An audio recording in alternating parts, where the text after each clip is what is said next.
siguiendo con el sistema de pequeños casos clínicos que los ubiquen en cómo se presentan los pacientes en un consultorio externo, que es donde van a tener que actuar ustedes en estos casos.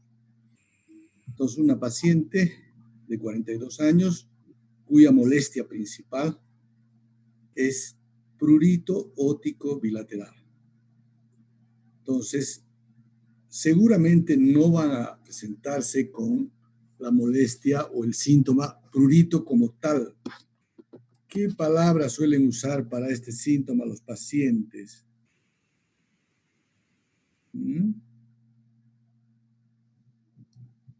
¿Qué dicen? Eso, picor, o pueden decir me escuece, escozor, ¿ya? Y ustedes traducen eso en la historia clínica y anotan, porque este va a ser su motivo principal, prurito óptico. Y tienen que aclarar, es unibilateral, tiempo de evolución, primer episodio, o son episodios recurrentes, en relación, todo esto en relación al síntoma principal. Podrían haber otros síntomas. A veces en estos casos los pacientes, dependiendo de la forma clínica, pueden incluso decir que están adoleciendo de otorrea. Vamos a ver por qué. Pero el prurito es lo más importante, lo que nos lleva a consultar. Entonces, una vez que hemos agotado lo que es la parte de la enfermedad actual, otros síntomas, medicación recibida, etcétera, etcétera, vamos a anamnesis remota y preguntamos también otros antecedentes relacionados con su cuadro actual o no. Ese sustrato anamnéstico debiera hacerles sospechar ya un cierto tipo de patología, orientarles hacia, tener una dirección. Eso es crítico cuando se maneja pacientes, que ustedes, a medida que conversan con el paciente, tengan una orientación, empiecen a encontrar la punta del ovillo, de la madeja. Bueno, ya con esa base de la historia, y van a ver que en esta clase estamos presentando, fíjense, prurito como síntoma principal. Con esa base yo ya voy a pensar en ciertas patologías, pero la confirmación me la va a dar el examen físico. Por eso es que insistimos en que deben aprender a hacer buenos exámenes físicos. Como el prurito es un síntoma de relativa baja intensidad, puede ser muy intenso, pero no es comparable al dolor. Ustedes ya vieron dos casos clínicos o dos temas, otitis externa difusa, otitis externa localizada, donde el dolor de oído es principal. Bueno, un mes de evolución, porque puede, digamos, en cierto modo, tolerar, no es de consulta inmediata, a veces otros pacientes consultan muy pronto. Y en el examen físico, saben ustedes también que antes de hacer otoscopía, tienen que hacer un examen directo del pabellón y de la región preauricular y retroauricular, infraauricular, por supuesto, también. Y en el primer caso, porque esta enfermedad que vamos a ver hoy día tiene dos formas de presentación. La primera forma, nos vemos pabellón con hiperemia de piel, leve edema, muy leve, ¿ya? Y en la región de la concha auricular vemos microvesículas medio rojizas, pero que tienen un contenido amarillento, citrino. Y eso lo sabemos porque a veces estas vesículas, o generalmente, se rompen y dan pie a que aquí se formen una especie de costras laminares amarillentas. Fíjense que además la piel parece agrietada. Y es en el momento en que aparecen las vesículas con su contenido que el paciente puede referir que tiene descarga purulenta. Me está supurando, doctor. Fíjense entonces que no solamente el oído medio puede ser fuente de otorrea, el oído externo en su parte del conducto también, y también en esta zona. Bueno, esa es una forma de la enfermedad. Hiperemia, edema, grietas, vesículas, extravasación del líquido de las vesículas, eso es una forma. La otra forma corresponde a los pacientes que tienen una evolución de estas lesiones, pero más prolongada en el tiempo, meses habitualmente. Entonces, las manifestaciones cutáneas cambian un poco. Hay engrosamiento de la piel, como están viendo acá. Estas grietas profundas que le dan un aspecto de líquen, hablamos de liquenificación. También hay descamación y el síntoma, igual que el anterior, prurito. Entonces, otra forma clínica. Estábamos hablando de eczema. ¿Ya? Eczema. Eczema no es una entidad patológica en sí mismo. Es un conjunto de signos que encontramos en la piel y que pueden obedecer a diferentes etiologías. Eczema proviene de una palabra griega que es exeion y que quiere decir que algo está en ebullición. Bueno, y los primeros médicos encontraron que esto era comparable a una lesión que esté en estado de ebullición o que haya sido producto de una quemadura. Bueno, vimos en el pabellón cómo se puede manifestar. A veces los pacientes pueden concurrir al consultorio con el mismo síntoma, pero que no tienen señales, signos externos, visibles. Y ahí sí hay que hacer una otoscopía. Entonces aquí están viendo una otoscopía, en realidad es una videootoscopía porque se ve una panorámica muy grande. Se ve el conducto desde la parte más externa hasta el fondo. Y acá vemos ¿qué es esto? Son 3 elementos que les hemos enseñado que tienen que recordar y tratar de identificar cuando hacen otoscopías. ¿El martillo? El mango del martillo. Pero específicamente esto es la apófisis corta del mango del martillo. Muy prominente, propio de tímpanos algo retraídos, que está retraída la parte flácida acá. Bueno, mango del martillo, triángulo luminoso, forman un ángulo abierto hacia adelante. Entonces, podemos deducir que este es un tímpano derecho o izquierdo. Si es abierto hacia adelante, la nariz estaría acá, la nuca, arriba, abajo. Este paciente está recostado. Pero lo que me interesa mostrarles es este cambio en la parte externa de la piel del conducto. Piel roja, piel seca, con pequeñas tendencias a grietas y descamación. Y esto escuece mucho, pica mucho, tiene mucho prurito el paciente. Otros casos, aquí las lesiones, digamos, descamativas mucho más avanzadas. Bueno, todo esto es eczema óptico. Otros pacientes con eczema, fíjense la piel hiperémica, aquí el líquido citrino seroso ya se constituyó en una especie de lámina costrosa, acá lo propio, más intensa descamación, mucho prurito del paciente y por la localización en estos dos casos, ustedes ya pueden ir atando cabos y relacionando tal vez con algún elemento etiopatogénico. Aquí está más claro una reacción muy clara en relación a este artefacto que ha podido estar más tiempo. Estos otros harán lo mismo, pero cuando pasen los días, y aquí está empezando un poquito, enrojecimiento, descamación, prurito. Ahora, esto ocurre en algunos pacientes, fíjense que no todos hacen esta reacción. Acá, cambios en la región preauricular, pabellón también, retroauricular, habrá que averiguar qué elemento estuvo en contacto en esta zona. Bueno, definimos entonces al eczema como un trastorno inflamatorio constitucional. Esto es genético, constitucional.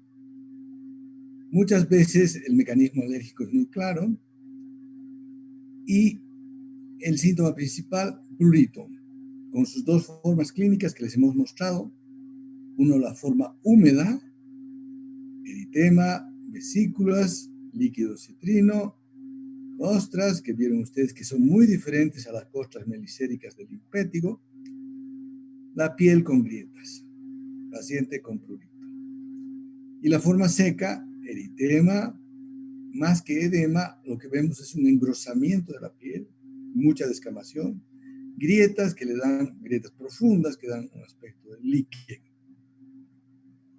Ahora tendrían que haber visto ustedes en algún momento un líquido. Si no, van a tener que buscar en internet. Bueno, ¿y qué es lo que pasa en estas personas que vienen genéticamente predispuestas? Hemos hablado de que tienen, por una parte, la predisposición a reaccionar con hipersensibilidad a ciertos elementos.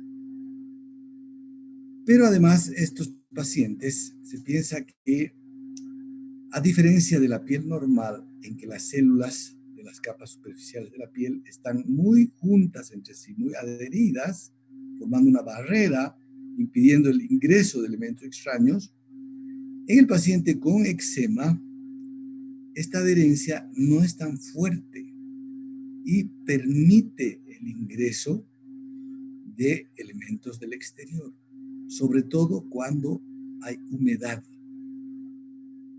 ¿Ya? Por eso los pacientes que tienen esta particularidad constitucional, aparte de presentar problemas en el oído, pueden tener en algunos casos manifestaciones en muchas partes del cuerpo, sobre todo en las flexuras, donde hay pliegues. Y aquí podríamos nosotros acotar que va a jugar un papel importante en las flexuras, pliegues, la humedad. Bueno, se describen dos mecanismos de producción de eczema. Uno, humoral, a través de la sangre. ¿Ya?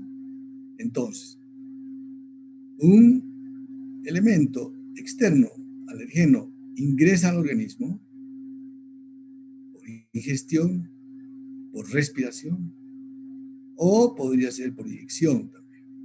¿Ya? Y se distribuye este elemento por el organismo y produce una reacción inmediata en diferentes partes del cuerpo. Un mecanismo. Y el mecanismo tisular, que es una reacción más lenta, más tardía, a los días después del contacto con la piel. En este caso, el mecanismo es contacto con la piel. Y típicamente, como es una reacción local, las manifestaciones, los signos, se limitan al área de contacto. Y por esa razón también, en este caso, se habla de eczema de contacto o dermatitis de contacto. Ahora, teniendo una persona la predisposición genética, tienen que haber a veces factores predisponentes, y son principalmente dos: diabetes y humedad del conducto. Y en ese paciente predispuesto genéticamente con factores predisponentes o no, viene el factor desencadenante. ¿Ya? En el caso de la dermatitis de contacto, lo más frecuente es que sea una reacción a aleaciones o metales de baja ley que están presentes en las joyas, bisutería, artefactos, cadenas, pulseras, etcétera, que van a estar en contacto con la piel a veces por mucho tiempo y se degradan, penetran la piel, y en ese paciente predispuesto, más este factor desencadenante, habiendo la predisposición genética, viene el eczema. Entonces, el eczema de contacto es uno de los más frecuentes, pero no solamente a metales o aleaciones, sino a cosméticos, cremas, detergentes, elementos que a veces están en contacto con la piel en forma prolongada también, como audífonos o las patitas de los lentes. Aparte, puede ser también por medicación tópica, sulfas, produce mucho, penicilina, por eso es que la penicilina en polvo se descartó, se desaconseja, ya creo que ni se vende. La lista es muy larga, aquí solamente estamos mencionando los más importantes. También vemos nosotros reacciones eczematoides en el conducto, porque estamos interesándonos ahora en el conducto auditivo o en el oído externo en general, en pacientes que tienen otorreas crónicas. Ejemplo típico, un paciente que tiene otitis media crónica, supuración por meses o años, y reacciona a los antígenos bacterianos y se produce eczema.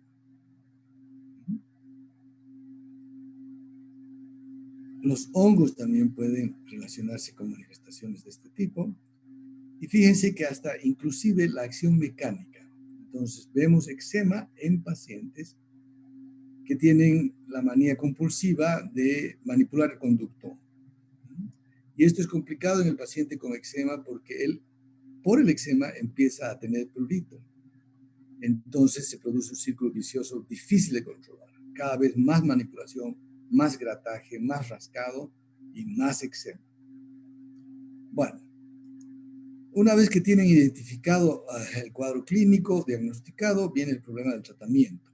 Y aquí distinguimos algunas medidas que tienen un carácter, bueno, esto del aseo bajo microscopio o lavados se justifica cuando hay una acumulación abundante de detritus, sobre todo de tipo excavativo. Eso no es tan frecuente y debiera ser el especialista. Viene, como les decía, una parte que más que nada va a ser de profilaxis para evitar la recurrencia. Esto consiste en eliminar o controlar los factores predisponentes, sobre todo la humedad, y eliminar, esto es crítico, factores desencadenantes. Si el factor desencadenante va a persistir, va a volver, entonces el paciente va a volver a tener eczema. Ahora, esto es más que nada para profilaxis, entonces. Pero para tratar la lesión ya constituida con la que viene el paciente, nuestra arma principal va a ser el corticoide tópico. El corticoide tópico. Solamente se justificaría gotas de corticoide tópico en el caso de que ustedes no tengan acceso a la aplicación de alguna pomada, crema o ungüento. Y eso podría ser el caso de lesiones limitadas al conducto. Las más de las veces vamos a preferir una forma galénica que va a ser una de estas tres: crema, pomada o ungüento. Ustedes tienen que aprender a prescribir. No son exactamente lo mismo. El ungüento es una monofase grasa, no tiene agua. Entonces, cuando se aplica sobre lesiones cutáneas, produce un efecto oclusivo, tapa la lesión, no la deja respirar, entonces favorece la humedad debajo de la capa del medicamento. Este efecto va a ser algo que buscamos nosotros en las lesiones crónicas, como ustedes vieron en esa piel liquenificada, acartonada. Necesitamos que la piel tenga una cierta, digamos, se ablande un poco para que penetre el medicamento. En el otro extremo tenemos las lesiones agudas, exudativas, húmedas, y ahí no queremos aumentar la humedad. Queremos que esta lesión se ventile. Y esa propiedad va a adquirir la forma galénica cuando es una emulsión agua-aceite con abundante contenido de agua, y eso es la característica de las cremas. Y cuando ustedes quieren una solución intermedia en casos subagudos o no tienen mucha idea o no se acuerdan, entonces opten por una pomada, que es una emulsión también, pero con menor cantidad de agua. Bueno, con este tratamiento tópico 1 o 2 veces al día, en alguna de estas formas, durante 10 días, máximo 14 días, suficiente. En algunos casos solemos indicar nosotros paralelamente por unos días antihistamínico por vía oral, sobre todo para controlar rápidamente el síntoma prurito. Muy bien, ahora tenemos un otro caso. Una paciente, 21 años, podría ser cualquiera de ustedes. Y también pues, se presenta por prurito óptico bilateral. Entonces, cuando yo tengo un paciente que tiene como síntoma principal prurito, primero pienso en eczema y luego pienso en esta otra patología que vamos a ver. Como ya vimos, el prurito retarda un poquito la consulta, es de consulta no tan precoz, 3 meses de evolución. Tengo que hacer toda la historia o la clínica completa en su parte de anamnesis actual, enfermedad actual, remota, etc. Y luego paso al examen físico, que es la clave. En el pabellón no veo nada, pero en la otoscopía me encuentro con conducto hiperémico, más este material blanquecino, grumoso, disperso en todo el conducto, que aquí se ve también de esa misma forma, al fondo la membrana timpánica. Y ustedes, una vez que ven a su primer paciente con este tipo de secreción, tienen que pensar en hongos, micosis, otomicosis, otitis externa fúngica.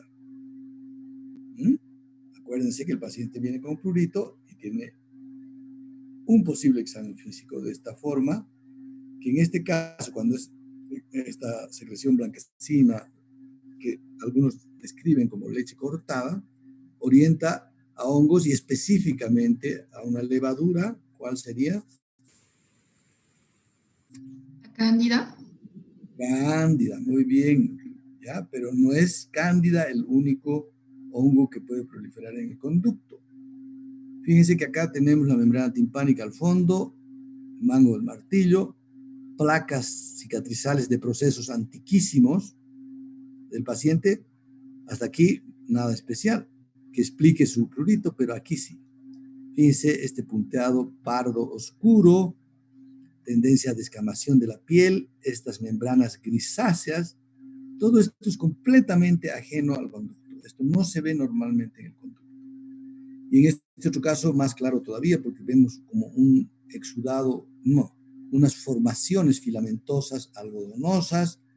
Vemos estas microesferas que también son hongos. Estas son hifas, estos son típicos de Aspergillus niger. Hay de todos los colores hongos, hay formaciones amarillentas, Aspergillus flavus, térreos, etcétera, etcétera. Bueno, una vez que ustedes tienen el paciente con el síntoma y el aspecto sospechoso en conducto auditivo externo y sospechan este diagnóstico, tienen que pensar que los hongos no proliferan en condiciones normales en el conducto auditivo externo. Entonces, hay que estudiar y descartar factores predisponentes, como otra vez la vieja conocida humedad excesiva, y por esta, digamos, por este factor determinante, esta es una patología que van a ver mucho cuando ejerzan en lugares cálidos y húmedos, donde la gente se expone mucho al agua de los ríos, de las piscinas, y a veces ni se secan el oído. Entonces eso predispone, aparte de que el agua, sobre todo en las piscinas, pudiera estar muy contaminada. Pacientes con enfermedades cutáneas de base, como eczema, por ejemplo, podrían tener sobreinfección con hongos. Esto es importante. Pacientes que abusan de la terapia antibiótica tópica o corticoide tópico. Por eso es importante que en un paciente en quien prescriben ustedes antibiótico tópico o corticoide tópico por alguna patología de conducto, le digan exactamente que tiene que usar por un tiempo exacto, límite. No pueden ellos por su cuenta usar por meses o años, que a veces ocurre. ¿Qué pasa con el antibiótico? Elimina todas las bacterias saprófitas comensales y obviamente que proliferan los hongos. Los cuerpos extraños no diagnosticados y que pudieran estar presentes en el conducto, sobre todo en climas cálidos y húmedos, invariablemente producen por efecto de la humedad que retienen otomicosis. Pacientes, como les mencionábamos, con humedad crónica en el conducto por infecciones como otitis media crónica, también. Y sobre todo en los casos donde haya alta recurrencia y tendencia a formas agresivas, hay que pensar o descartar inmunodeficiencia. Bueno, clínicamente las otomicosis pueden presentarse en una variedad invasiva que llamamos otomicosis profunda, pero estas son muy raras, muy raras. Habitualmente se presentan en el contexto de pacientes con enfermedades de base, inmunodepresión, diabetes, descompensados y que llegan a hospitalizarse con lesiones muy graves. Esto lo vemos, pero raro, como les comentaba.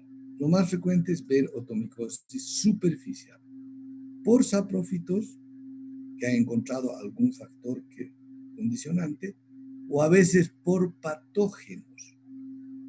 ¿Ya? Y cuando vemos infecciones superficiales de conducto auditivo externo por patógenos, habría que identificar en laboratorio, hay que pensar en un secundarismo, es decir, este paciente se autoinoculó por rascado, por manipulación, a partir de un foco en otra parte de su piel.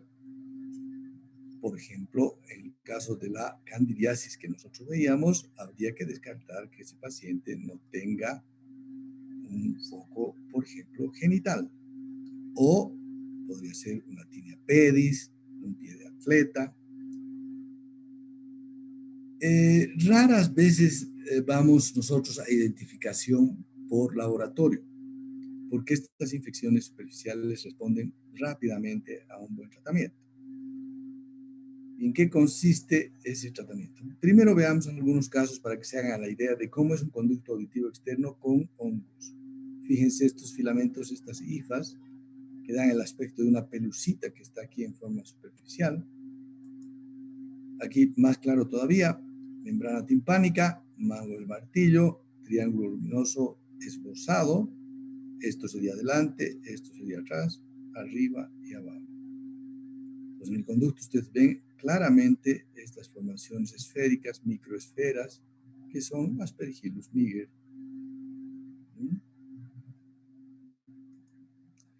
Aquí un paciente que tiene una perforación timpánica. Es un tímpano muy atípico, con muchas cicatrices. Hay una cicatriz protuberante inclusive. ¿Y qué pasó acá? La humedad propia del oído medio se propaga al oído externo, al conducto, y crea las condiciones para que proliferen estos hongos. Entonces, cuando hagan otoscopías y se encuentran con estos aspectos bastante atípicos, algodonosos, filamentosos, colores que habitualmente son muy llamativos, o blanco, o negro, o café, o amarillo. Entonces piensen en hongos. Y viene la parte de qué hacemos con el paciente. Tratamiento. Controlar e investigar la causa primaria. Esto sobre todo para prevenir la recurrencia. Aquí sí es importante eliminar el material micótico. Por esa causa, tal vez los pacientes con otomicosis que no sean muy limitadas podrían o tendrían que ser derivados al especialista. El especialista en el consultorio tendría que hacer un aseo prolijo bajo microscopio de todo rastro de material micótico, porque si se queda algo en el conducto va a haber tendencia a recurrencia. Y el tratamiento de fondo es antimicótico tópico. Si es una micosis del conducto a nivel profundo, entonces tendrían que optar por gotas. Y si son lesiones accesibles a la aplicación tópica, entonces tendría que ser una crema antimicótica. Y antimicótico sistémico solamente en los casos donde haya una tendencia a la recurrencia o cuando hay formas agresivas. Usted sospeche que son más que una micosis superficial. O siendo superficial cuando hay recurrencia.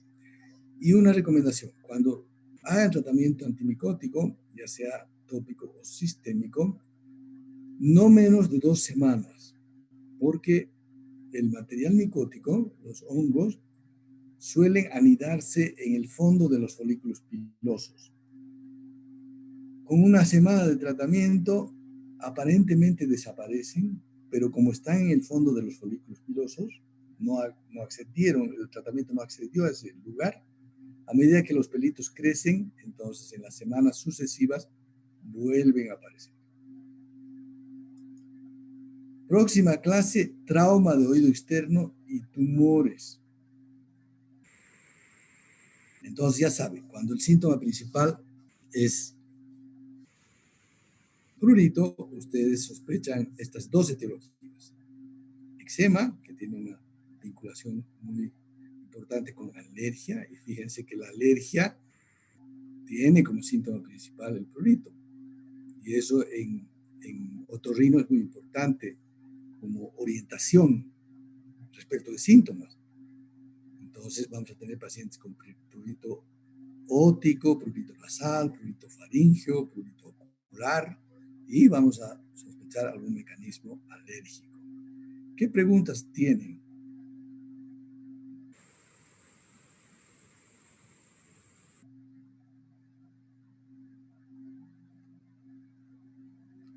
¿Qué dicen? Doctor, Sí, dime. en el tratamiento del eczema óptico está indicado, dice, el lavado del oído con solución fisiológica, pero usted dijo que uno de los factores que ocasiona el eczema era la humedad. ¿No estaría más bien contraindicado, doctor? No, lo que pasa es que se supone que tú vas a hacer un lavado y ese lavado te vas a preocupar de que sea drenado, evacuado, que no se quede el agua, lo colocarás al paciente en una posición específica. A lo que se refiere como factor predisponente en relación a humedad es a la humedad que actúe en forma permanente, no en forma ocasional. Por eso estamos hablando, por ejemplo, de clima. Un clima húmedo, bueno, ahí tú tienes humedad todo el tiempo. Y si encima agregas hábitos, como por ejemplo ducharse o ir a la piscina, ir al río y no secarse adecuadamente, entonces ahí tienes condiciones de humedad no esporádica, ocasional, sino mucho tiempo. El lavado que tú le vas a hacer va a durar un minuto, segundos, y ahí termina. Gracias, doctor. Pero tú a ese paciente que sospechas que tiene factor predisponente a humedad, averigua pues, cuáles son sus costumbres, qué hace. Normalmente cuando uno se ducha, a menos que uno coloque la oreja así directo a la ducha, poco probable que entre o entra muy poquito. Pero hay gente que sí, a propósito, hace entrar agua y está manipulando. Y eso todos los días, entonces, eso sí es una situación que puede llevar a problemas de este tipo. ¿Qué otras dudas tiene?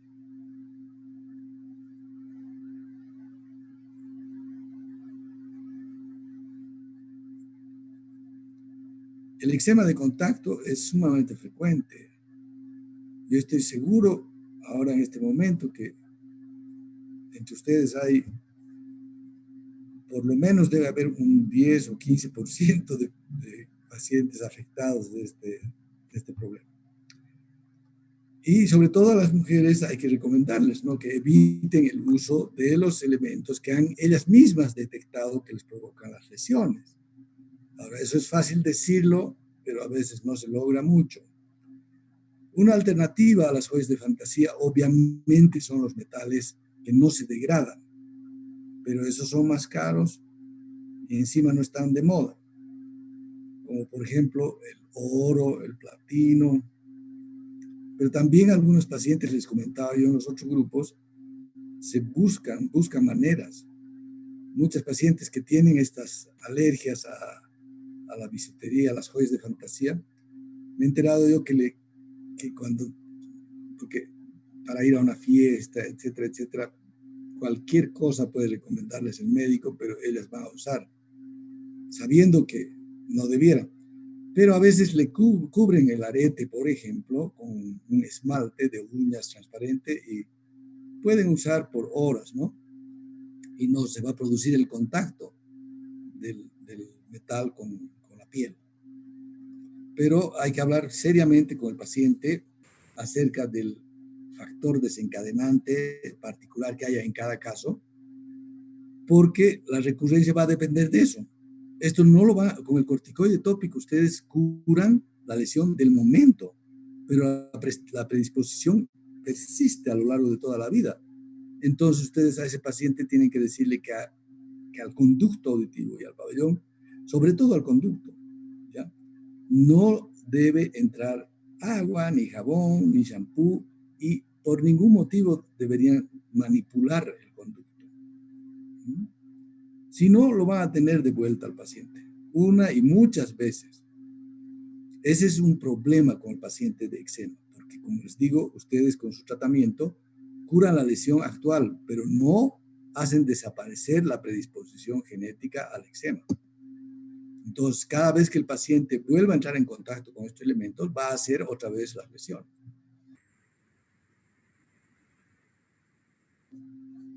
Pero hay que hablar detenidamente, hay que darse el tiempo para explicarle.